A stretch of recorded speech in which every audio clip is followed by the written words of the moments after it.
Hello everyone, welcome to another video, and I am here today to tell you off. Or maybe not, maybe to tell myself off. I'm here to tell someone off. Somebody needs to be told off today. Are you okay, Marina? First and foremost, most important thing in this video, look at this guy. Look at this bear. I rest my case. Most important thing in this video having been addressed, which is this cute little mug that I got for Christmas.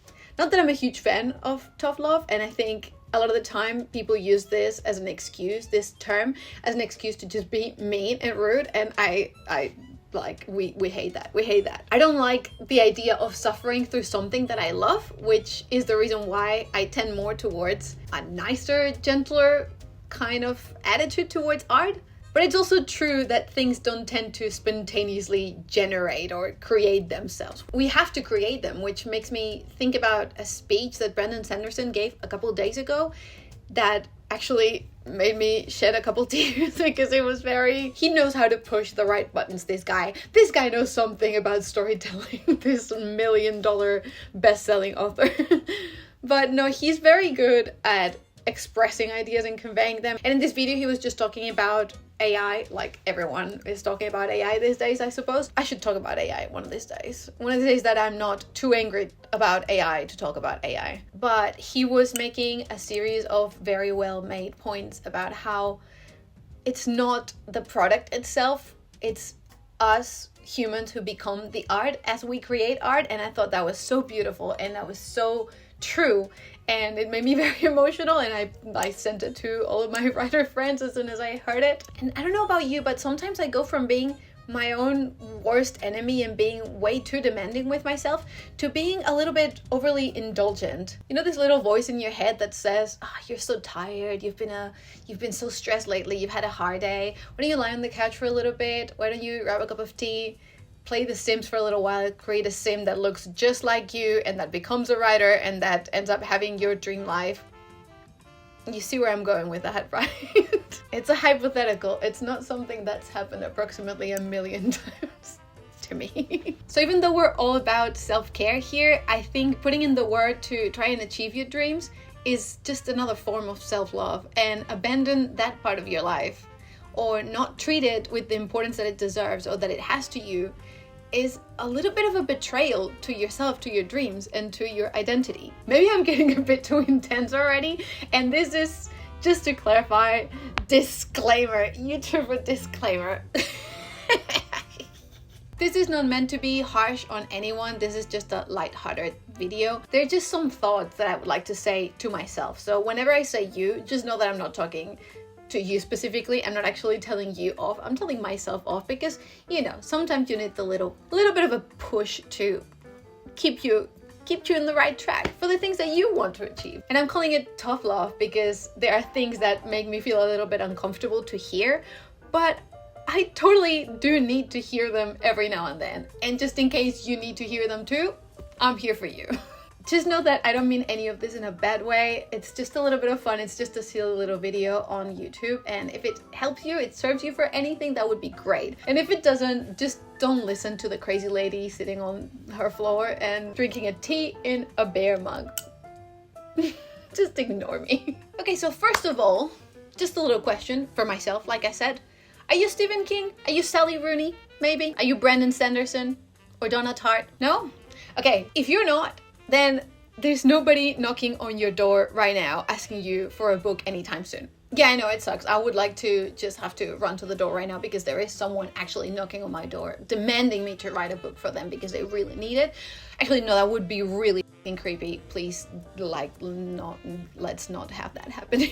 But if you're somebody who's never published a book, most likely nobody's there asking for your book except for probably your loved ones, because they've been hearing you talk about that damn book for so many years now that they just want to see it finished and they just want to see it published and they just want to go cheer for you at the bookstore. What an image. But my point is, no, nobody's gonna come and ask you for the book, so you have to write it. You have to find the motivation within yourself to do it. Because if you don't, nobody else will. And if you don't write that book, then the world will be less good because of that, because we'll be missing out on your book and nobody else can write your book. So we're here waiting for it. So even though we're not knocking on your door, because like we said, that would be very creepy and very inappropriate, mentally as potential readers, can't wait for you to publish your book. So get to it. Being an aspiring author is difficult. It's hard because of a lot of reasons, but this is one of them. The fact that there's no guarantee that the work you're doing is ever going to get anywhere. The fact that all of the energy, all of the strength, all the motivation to push through and finish it has to come from you, from within you, and from that passion that sometimes is not rewarded. Most of the time it's not rewarded. And despite that, we have to do it, because if we don't do it, what a sad little world we would be living in if there was no, if nobody fought the elements and all the odds that are against us when we're trying to become writers, because the odds are really hard on the people who aspire to become writers. So it's hard. We know it's hard, but there's also a positive twist about it, which is that if you write a book that you're not satisfied with, you can forget about it. You can put it in a drawer and come and rescue it in a few years or in a few months, or abandon it forever if you don't think it's a project that has legs. When you're starting from zero, you have nothing to lose. So you can try anything you want. You can postpone this project because you're just not feeling it right now. You can start a different one. You can try different genres. You can try different lengths. You can go for short stories, for novels, for short novels, for poems. You can do anything you want because there is nothing at stake. So that's, I don't know, I find that kind of comforting. The next thought that I had that I would like to tell myself, I sound like a crazy person, is that nobody is going to care about your book more than you do. And yeah, I really feel for my friends and family, because I do talk a lot about my projects and I am very annoying about them.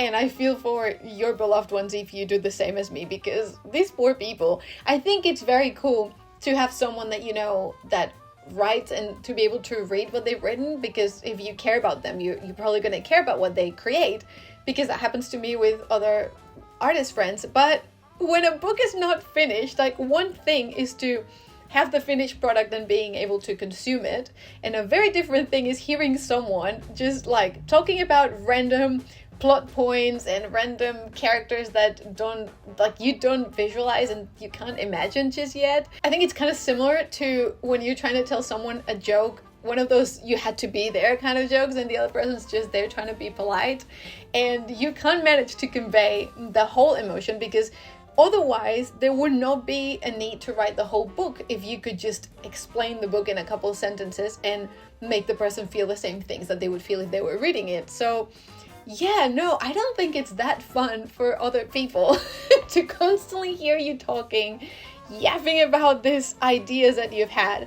I think it's interesting to a certain extent, or I think it is because obviously they're my projects and I like them, but I do need to try and leave people alone, and like they usually tell me, just finish a damn book and let me read it. I think that's probably going to be more helpful for them and for me as well. They're all very kind about it. I'm making it sound like people are constantly annoyed at me, which maybe they are and they're not telling me, but everyone's super nice about it. But I think I should like focus more on writing the book and not so much talking about the book to other people that didn't do anything to deserve this torture. Next one. To publish a book, you actually have to write it first. I know, it's really shocking. It's crazy, right? You didn't think about that, did you? Yeah. It's good that I'm here to tell you. Let me explain why what I just said is not as stupid as you're probably thinking it is. Maybe it is. I think a lot of us, people who want to be writers, have this tendency to fantasize about what the life of a writer is like. So we just imagine ourselves waking up to the sound of birds outside, and we'll make ourselves a coffee or a tea, we'll light a candle, we'll sit in the balcony or in the garden, and then we'll start like writing away in our Moleskine or whatever the hell your favorite notebook is. In like 5 to 7 business days, we'll have a beautiful draft, and then we'll send it to our editor. Our editor will say like, there's not much to change, it's perfect. And then we'll go on our book tour, and then we'll go signing books, and then we'll go to book cons, and then we'll get our film adaptation, and then we'll get like Spielberg to direct our movie, and then life will be good and we won't have to worry about anything ever again. But that's not reality. There are a lot of authors that have spoken about this, but I think the day-to-day life of an author is a lot less glamorous than a lot of us tend to think or tend to imagine when we're dreaming about this awesome life. I think a lot of it is just a person sitting at their desk, typing away in their computer, probably wearing an old sweater and stressing out about deadlines. I think it's good to be aware of that, and I think even though to me it still sounds like the job of my dreams, and I would do that any day. If anyone offered me the option, I would not doubt for a second that that's what I want to do every day of my life for the rest of my life. But to get there, you first have to do the hard work that it takes. Writing a book is a very difficult endeavor. It takes a really long time. It takes a lot of mental energy. It takes a lot of emotional energy. I don't know if this had happened to you ever, but last summer I wrote the first half of a draft of a book, and it was very emotionally intense. It's something that had never happened to me before, because usually the emotions were more like spread, or there were different kinds of emotions that were in different parts of the book. But in this case, there was a lot of emotions. They were all very intense, and they all happened like in a short amount of time, because I was writing very quickly before the course started. And I ended up feeling so exhausted that I could not write a single word in that project. Since then, it's been 6 months and I have not been able to go back to that book.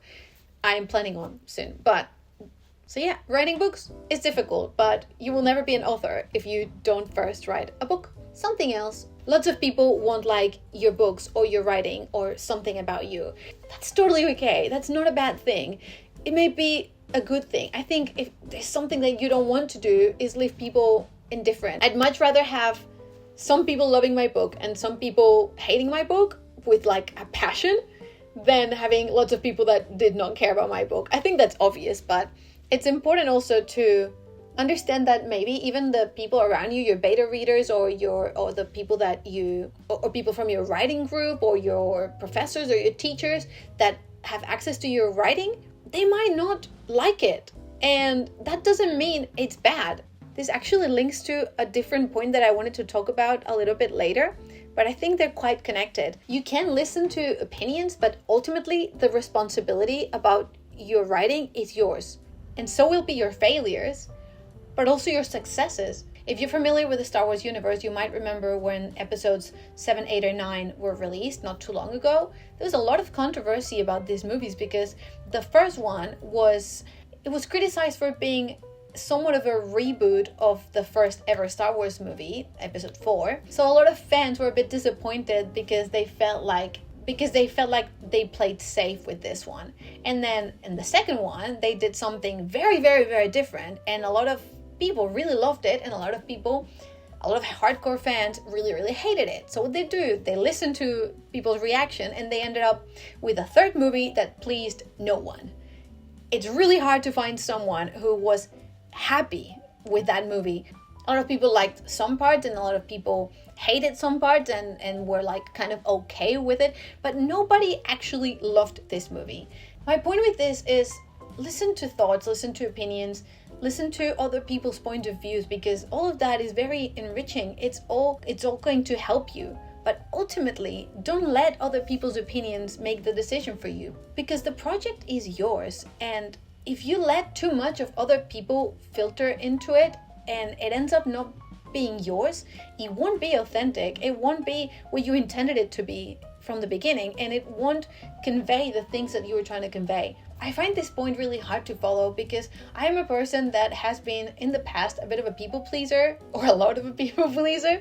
If you are like me, you will probably know that sometimes in trying to make others happy, we can end up not adapting, but actually like shape-shifting. At the end of the day, we become a different person because we want to accommodate others so bad that it ends up being someone that is definitely not you. I don't know who that is, but that is not you. And the same happens with your creations. I think your essence has to prevail, no matter how many good ideas and good points and good thoughts you may incorporate, because it's really hard to get it right on your own. It's really hard to get it right the first time, because when you're so close to a project, it is hard to get it right on your own without other people's opinions. But I think it's important to make sure that the essence is still yours. Okay, I said this was going to be lighthearted, and it's getting a little bit too intense and a bit too deep and metaphysical. Let's bring it back to silly little video. You don't need a new notebook for every new project.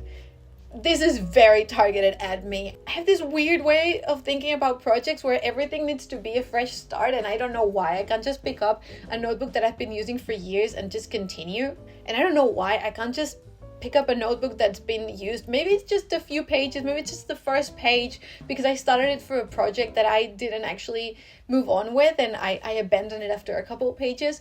And now that notebook is ruined, and it's like a stigma. You cannot use that one for a different project because it's like imbued of this, like the essence of the other novel. It's like the spirit of the other novel. That's not true. Just use whatever notebook for whatever project. Stop buying notebooks. You have so many unused notebooks and you don't have that much space and you're wasting so much money. Please, I beg you, stop buying notebooks. In the same realm as this little rant that I just had, that clicky keyboard won't magically fix your writing or your routine.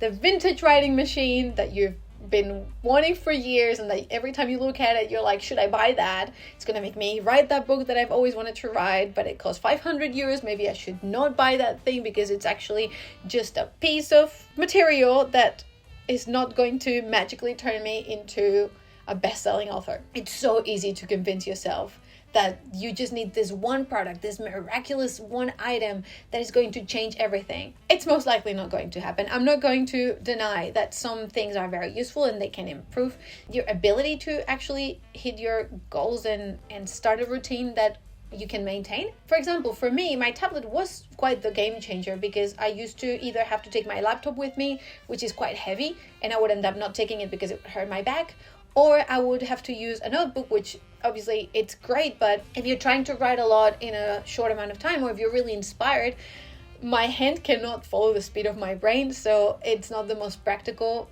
depending on the case. But before I bought it, I thought about it for many months. I tried going to cafes with my laptop first, even though it wasn't the best for my back. But social media has this way of making you think that that thing that the other person has that you don't have is the one thing that you've been missing to become this person that will achieve everything, all your goals and all your dreams. Most of the time, what you're lacking will be things like discipline, motivation, structure. It's probably going to be something more abstract and less tangible. I think in this case, an object is very rarely going to fix something internal like that. I think it's good to observe your routine and observe the way you function and how did you do it the days that you wrote really well and you felt great writing and you made a lot of progress with your project, and analyze what it was that worked out really well.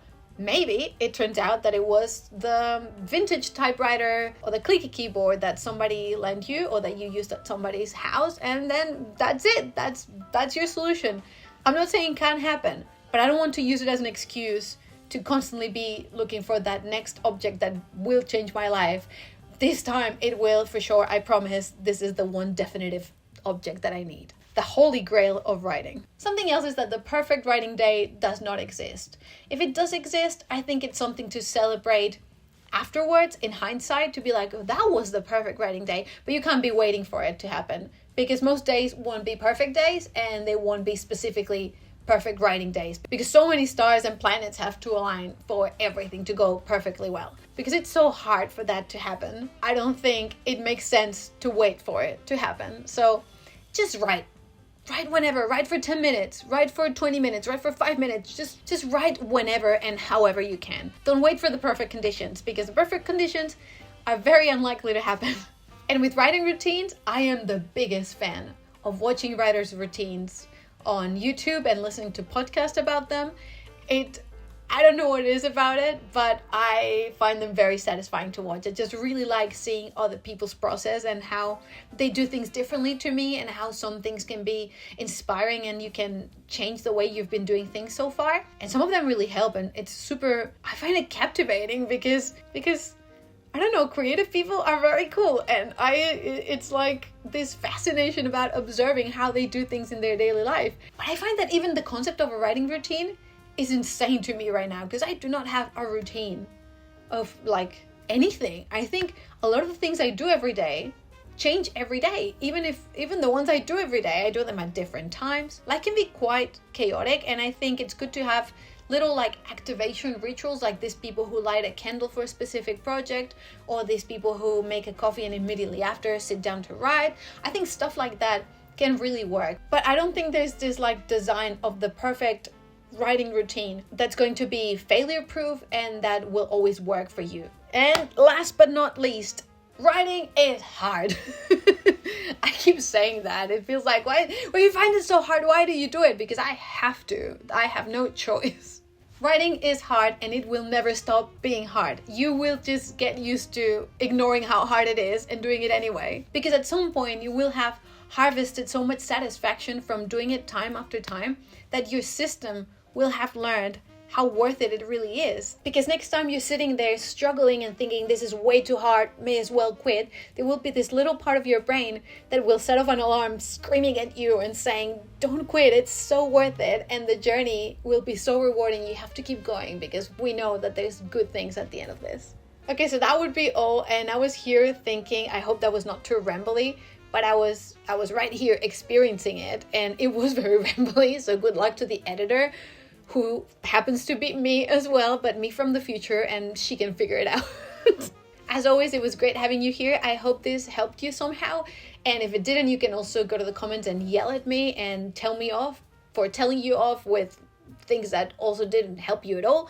And if it did help you, I would appreciate if you told me as well, because it's nice, it's rewarding. I would, yeah. Validation. I need a lot of that. I don't need it, but I like having it. If you made it this far, it was lovely having you here, and I wish you great writing for the rest of your life. See you! I've been sitting on the floor for way too long, and it's cold, and I want to get up, but my body feels so stiff now. My street is so noisy.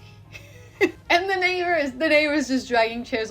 It's a miracle that I ever managed to film a video where the sound is bearable. All right. And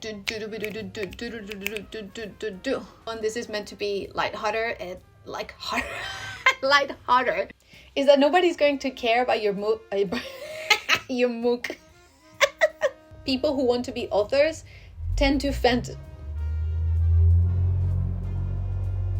garbage truck. So much garbage and so much trucks. I'm a writer. Bless you.